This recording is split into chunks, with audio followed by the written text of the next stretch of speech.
On this episode of the Medical Alert Matters podcast, I talk with Carol O'Neill, Community Engagement Coordinator for a dementia-friendly community at Alzheimer's Society, Durham Region. Carol shares her insights on building dementia-friendly communities and supporting caregivers. And she also talks about how working with Medical Alert helps strengthen safety and confidence for people living with dementia and their families. Let's get into the conversation. Medical alert emergency. How may I help you? I'm a paramedic with BC Ambulance Service. We've run into a patient who has one of the bracelets.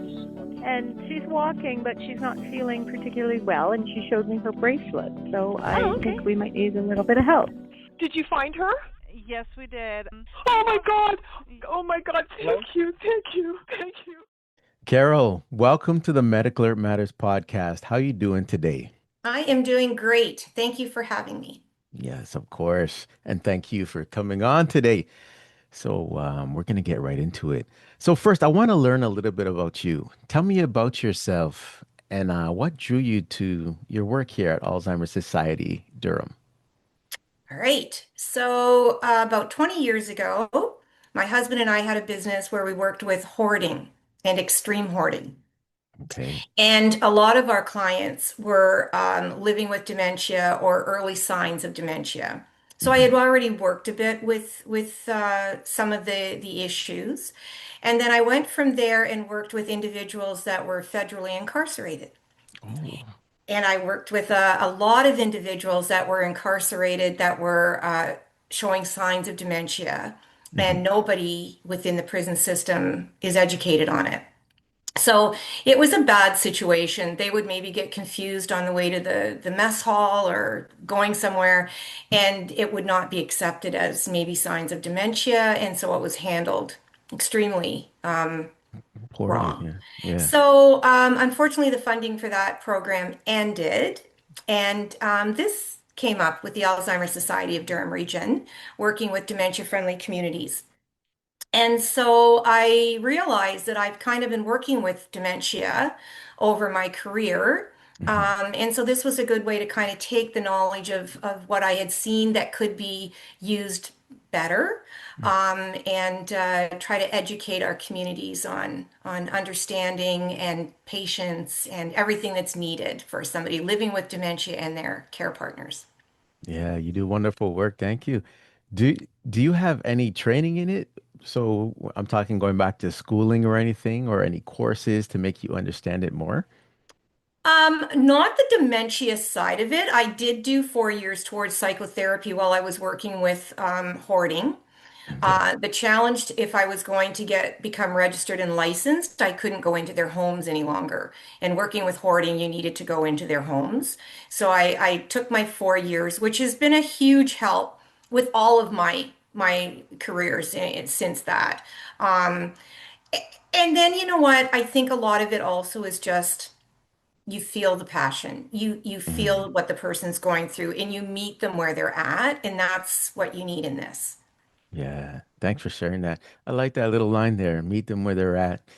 Um, so as you know, dementia not only affects the individuals, but the care partners and the family members. What do you see as some of the biggest challenges people with dementia face in your community, which is the Durham region, but more broadly across the country? I think education, I think the stigma. I think there's a problem that there's a face of dementia is the fourth stage, and people don't realize that there's three stages to get there. Mhm. I think people don't realize that you can be 45 and have dementia.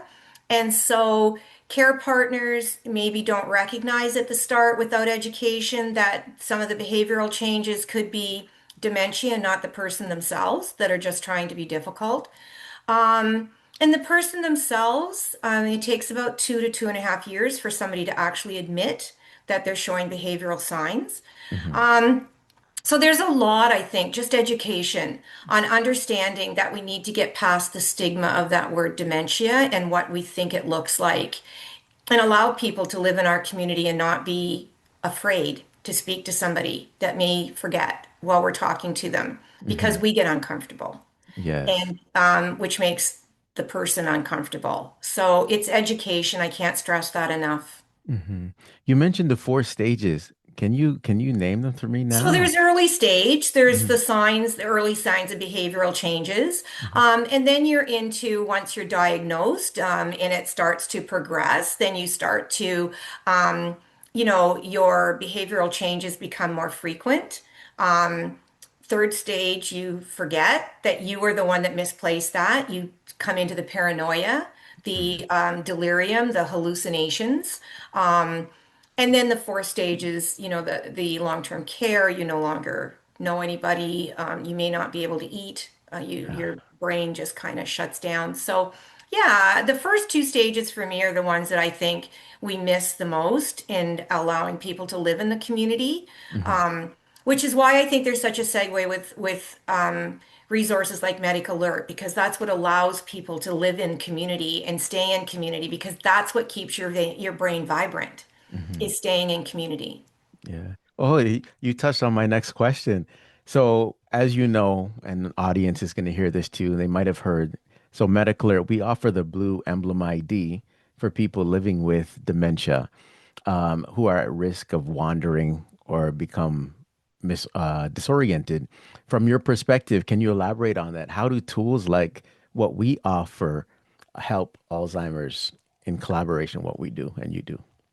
Well, I think it allows independence for both the person living with dementia and the care partner. Mhm. Um, I think, early stages, people are still working, people are still driving, and it may be a 2-minute brain fog that they have while they're in the mall, while they're at the grocery store. So one of the things I like the most about the blue bracelet is that it's easily recognizable, but it doesn't have this beacon that says I'm somebody that's living with dementia. It's Yeah. subtle. And that's what we find is that individuals, they want to be able to be independent, but they don't want something screaming that I am living with dementia. It Mhm. also stops, ne'er-do-wells on the street that notice somebody is living with a disability, and so they can, kind of go after them. Whereas the bracelet is a quiet way to give that peace of mind to somebody that's out in community. Yeah, and you said our slogan there, peace of mind. I want to touch on something though. When it comes to family members, do you think that there a majority of family members are afraid to admit that there's something going on with their loved one, or you Absolutely. you hear it a lot, right? Absolutely. I just Mm, had two on the weekend, for various reasons, because your senses go to end stage again. And mhm. so it's that worry that if I admit my partner has dementia, they're going to be in long-term care. Mhm. And they're not necessarily if you get it early enough. There can still be life there. The other is sometimes they're the driver. And the Yeah. person now, if I admit this, I don't have transportation anymore. And so there's a lot of reasons why somebody will not admit. I watched my father have dementia, so I don't want to watch my husband have dementia. Yeah. So not admitting somebody has it is not the way to do it, because you can run the risk of it progressing quicker if you're not getting it looked at. Um, but it also becomes kind of that selfish thing of I lose my independence if Yeah. they can't drive any longer. So yeah, absolutely, that's one of the biggest challenges. Yeah. When do you think is the right time for someone to seek guidance or help with the Alzheimer's Society? And at what point, when someone does reach out to you, do you promote medical alert to them? So I promote Medical Alert every time I go out. It's part Mhm. of my presentation. Oh, I you're feel that and I know we'll speak to it later as to why, but it is a resource for me that I truly stand behind. So Mhm. it's never too early. If somebody is starting to show signs of behavior changes, that brain fog, that I might get to the mall and forget that I drove and take the bus home. Wow. Mm. Um, but I've got that bracelet on now that if I start to look confused, the more education in the community of what that blue bracelet means, Mhm. the more chance I have of being recognized and let that fog clear. Because in the Mhm. early stages, the fog will clear within a couple of minutes.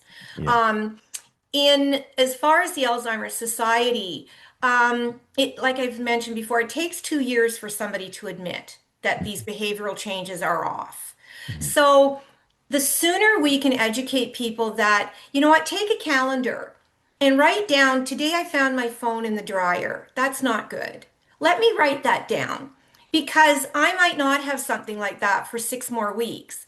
But 6 weeks from now, I might find the milk in the cupboard. Let me Mhm. write that down so that I can look at a calendar and go, these are getting closer together. And these are things that aren't just because I'm busy. So then I can take that to a doctor or Alzheimer's Society, where you can go for free without a doctor's referral and have an intake done and a cognitive assessment done, which at least starts the conversation of maybe it's just mild cognitive. Mhm. Or, you know what, you're right. We need to now start talking about seeing a doctor, and we'll walk with you on that journey and your care partner. Oh, wow. Okay. What are some of the common questions that people ask when they see you, and how do you guide them through that? So one of the things I talk about is, we're all busy. So we all say, I can't find my phone or my keys. I can't find that piece of paper. Mhm. If you're not finding it in the freezer, then you're busy and you need to stop for a minute and think about it. The other is, it's that I walk in a room and I don't remember why I'm here. And I walk out and I go, oh my gosh, that's why I walked in there. And then I go back in and I go about it. That's not dementia. That's you're Yeah. busy. Yeah. Dementia is the starting is I walk in a room and I don't even know who I am in this moment. Wow. So Mhm. it's things understanding, the difference between I forgot your name when I met you on the street last week Mhm. versus I forgot my husband's name this morning when we got up. Yeah. So there are things that it's just common. I don't see that person very much, but I should know my husband's name this morning. So it's little things like that that when we talk to people, let's let's talk about what you're forgetting and Mhm. how often you're forgetting it. And maybe it's a Wednesday and you're always busy on a Wednesday. Maybe it's you're taking some natural that you think are natural and they're interacting with a prescribed med. That's Mhm. not dementia. That can be corrected. So we talk a lot about the things that show as dementia, but they actually, when you go and talk to a doctor or do an intake, you'll find that it actually isn't. And we can work with that. I find that very important because me myself, sometimes I say this too, and I hear friends or family members say this. You get scared and you're wondering if you have something because I'm getting up there in age. And I guess there's natural memory loss Hmm. for little things, right? Like Hmm. I could used to remember numbers. I used to remember family members' names. But sometimes I forget a family member's name, like an aunt or a distant uncle. But then Right. it comes back to me later on. Right. But, you get that instant fear. And then, when you forget what you're doing in a room, you come downstairs. That happens to all of us at all Yeah. ages. But I think as we advance in age, some people get more worried about, oh my, I'm Especially if you've got family members that have gone through it. So, I mean, dementia is genetic and Mhm. in most cases, but it doesn't mean you'll get it. Mhm. So there is a new blood test you can get done at Life Lab to see if you carry the gene. Um, but I always say there's two types of people that get that test done. There's the Mhm. person that gets the test done and finds out, yes, I carry the gene. And you Mhm. know what? I'm going to eat right. I'm going to get fresh air. I'm going to keep my brain stimulated. I'm going to, push this off. And Okay. there's the other person that says, oh my gosh, I might as well stop doing night school because I'm going to start forgetting all about it. I'm going to forget all this. I'm not going to go do this. And so you kind of preclude yourself to have it. So you have to be in the right frame of mind to get that blood work to make sure that you're using it for the right reason. Because we can do things in our life to push it off and kind of keep it at bay with Okay. eating properly and fresh air and keeping the brain stimulated. Mhm. Not always, but it's worth trying. Yeah. Oh, thanks for sharing that. Life Labs is the only lab that does it. It's just new since June. Okay. Yeah. So if people don't know, now they'll know. One question I want to ask you because I go to a lot of events now for Medical Alert, educating seniors about Medical Alert, why it's important. Some people that approach my table, if I give you just a number, just for argument's sake, if 100 people approach my table, 95 of them will be the caregiver, care Mhm. partner, asking about information for a loved one. But there are the five that admit that something is going on themselves, and they talk to me about how can they register for medical alert, and they may or may not have seen Alzheimer's Society for any advice. But in your case, does anyone with the early onset come to you more often, or is it more of the care partner coming to you on It's behalf more of the care someone? partner. Okay. I mean, I would say the person, it's more like you mentioned earlier. Somebody sits in the room and listens to the 10 things that are early signs, and they'll start to, you can see them start to tense up. Hmm. Because, check, I do that, check, I do that. Till I come to the one about if you don't find your phone in the freezer, Hmm. and if you walk in the room and know that you can step out and go back in again, that's not dementia. You can see that calm Hmm. because we all get to that age where we start to think, oh my gosh. Now, the challenge becomes 45 to 65 is one of the age groups that's the fastest growing number of dementia, young onset. Yeah. So somebody at 50 is not thinking dementia. They're thinking, what is going on? Brain tumor. Like because that's what we do. We self just prescribe ourselves Yeah. of what's going on. So again, education is so important because just saying the word dementia doesn't mean you'll get it. Hmm. And just wearing a blue medical alert bracelet doesn't mean that you're going to get it. It means that I'm showing signs and I need just something that makes me feel comfortable when I go out. That if something happens and I get a 2-minute brain fog, somebody's going to know through education how to speak to me properly so that I come through that brain fog and I go about my day and do my business and on I go. Yeah. Yeah. Thanks for sharing that. And we mentioned the term dementia a lot. Can you just explain to, because there might be some new listeners and everyone's hearing dementia, but they hear Alzheimer's. There's an umbrella term, I guess, going on here where dementia, can you explain that for us? Where I think So Alzheimer's is dementia common is the case. umbrella term of symptoms. Right. So Alzheimer's is a form of dementia. Hmm. It is the hippocampus of the brain, so it is the short-term memory. It is the longest to progress. Your second most popular is vascular, so lack of oxygen to the brain. So stroke, mini strokes. The third is Lewy body, Yes. which is usually misdiagnosed as Parkinson's. Oh, So wow. somebody is bent over, shaky, rigid, and hallucinations, but you can still have your memory right up to the end of Lewy body. You don't necessarily lose the memory part of it. And then frontotemporal is the executive function of the brain, and it is the behavior change. So it's 45 to 65, and it's the person that shows that quick anger, that swearing in public that they would never do before, showing Hmm. signs of hoarding that because they can't make that decision on where to put something. So Yeah. those are the four most popular. There's over 100 different types Oh, of wow. dementia now. Wow. Not even I knew that. So it's not easy. It can take 5 years to diagnose dementia. And you can have Wow. mixed dementias.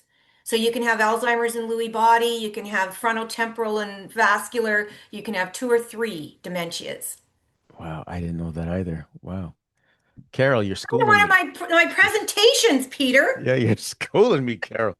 You know what? Though you mentioned Louis Body. So there's an actor named Bruce Willis, and I think he He has has Louis. frontotemporal. Oh, I thought it was Louis Body Yeah. dementia. So he started off with aphasia, couldn't Okay. speak. And they, for I think almost 10 years, thought that it was mental health. Wow. And then he was diagnosed with dementia. It can take 5 to 7 years to diagnose dementia. So he is probably one of the most famous right now Hmm. of having, but he's frontotemporal. Wow. Okay. Yeah. Thanks for sharing that again too. Um, now you work in partnership with a lot of different organizations, Medical Alert being one of the biggest too, but also police partnerships. Now, can you elaborate? We explained the blue bracelet and why it's important. Can you go in depth about anything and why it's important for police to know about Medical Alert as well and Alzheimer's? So And again, if somebody is 45 or 50 and out lost, the police see the blue bracelet because otherwise you start thinking alcohol, psychosis, mental health, and you handle the situation gravely different. So the blue bracelet is a really good way for the police to identify that this person is a vulnerable person with dementia. I have individuals actually with intellectual disabilities that I'm now pointing this bracelet to.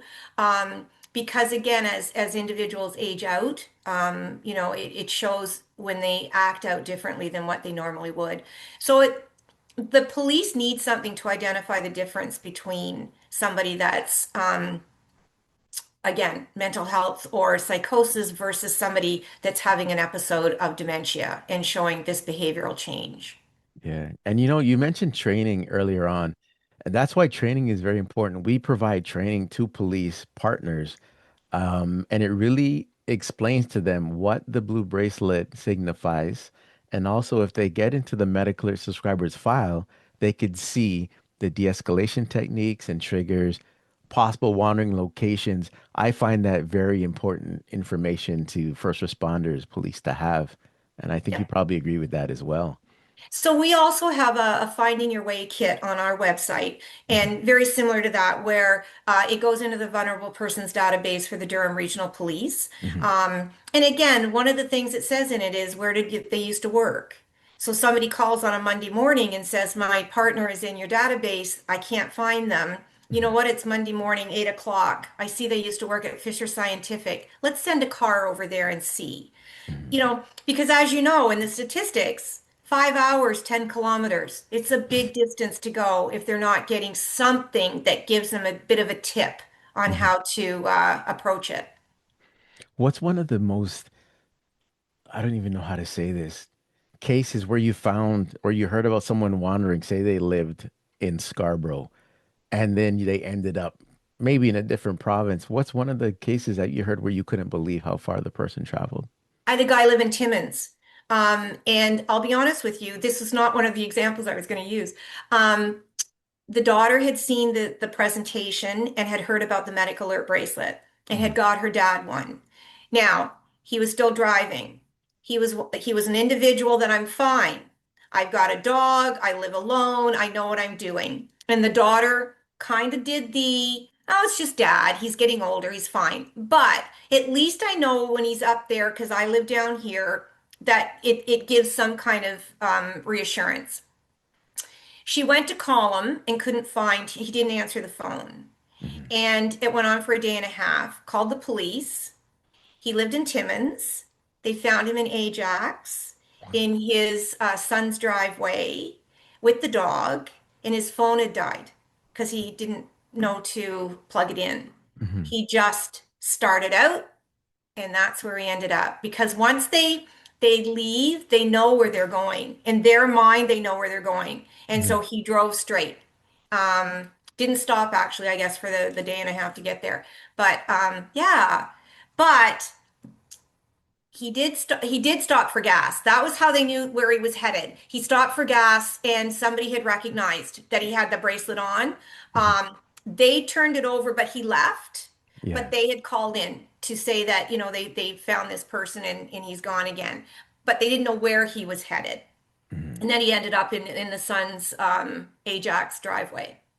Timmins to Ajax. Oh, wow. Yeah.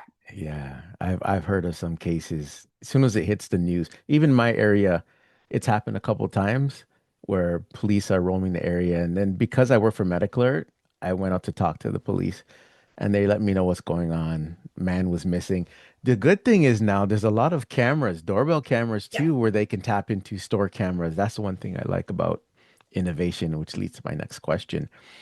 What do you think? What changes or innovations do you think are most important in strengthening the support for people living with dementia and their care partners? So I think one of the things, and you had mentioned it earlier about, looking at putting a GPS monitor in the blue bracelet. Mhm, The other GPS technologies, the challenge becomes, and I work with search and rescue a lot in training, and people will say, my partner's missing and I have a GPS on it, but it's not monitoring anymore.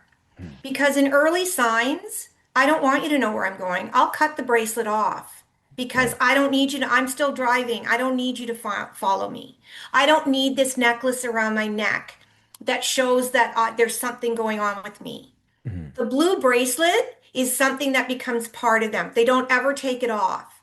So if you can get technology in that bracelet, then it's a more subtle way to monitor somebody to give peace of mind to the care partner, but also to the person wearing it not to have that beacon that, somebody's monitoring me all the time.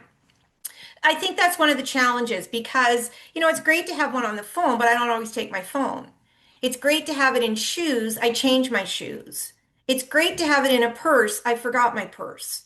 Whereas the bracelet with that sister clasp, just it's there. It's in the shower. It's everywhere I go. I'm not worried about rolling over and laying on it that it's going to, go off on me.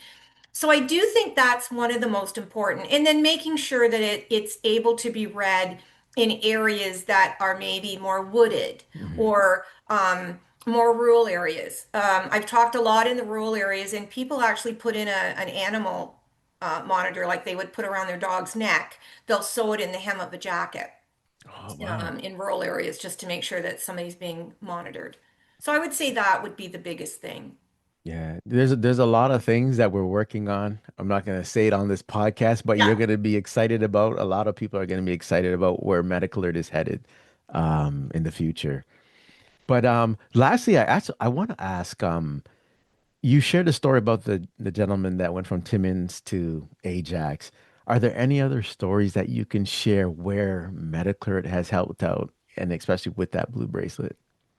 So I had a couple, they're in their 50s, and they came to one of my presentations and they did not know about the blue bracelet. And I ran into them a couple of months later. And the first thing she did was show me her wrist. And she said, I got one. And I said, oh my gosh, it's great. She goes, yeah, because she said, I stopped going to the mall. And now I can go to the mall. And if Larry is off talking to somebody and we kind of, separate, I feel that if I start to get anxious, I've got a blue bracelet that I can point to. So it gave her the opportunity to continue in community, which is what this is all about. I literally ran into her last week and she showed me the bracelet again to show me how important that piece of jewelry is to her. Mhm.